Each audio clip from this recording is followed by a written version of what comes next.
I think the horse is bolted.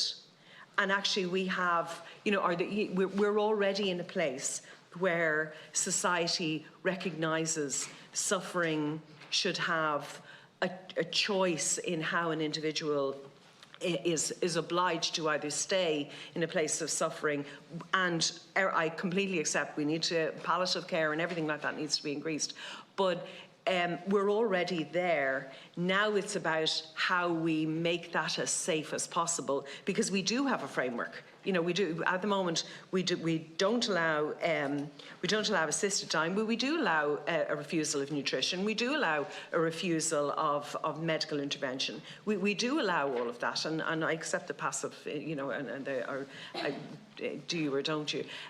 But we are already in that place. So now, how do we? I mean, I suppose, what is your advice to us in how do we find those threshold points? And I suppose why are we challenged for that? It's much more than a 7. I need to sit down and have a big conversation, in fact. But I would value that point and those kind of nuances. Thank you, Senator.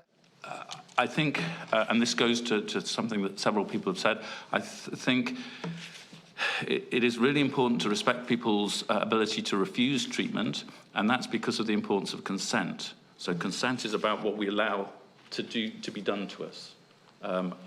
It applies at the end of life, but it applies to the whole of life, and it applies in relation to medical care in particular.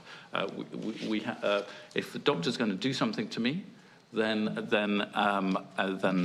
they need my consent to do so, and I can refuse, for good reasons or bad reasons. They're my reasons, and the doctor is restrained by this.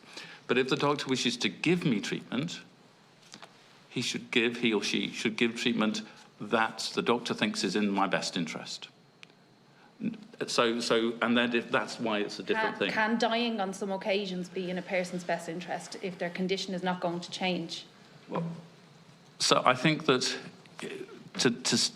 if you make that, if dying can be in their best interest, then it can be in their best interest even if they haven't asked.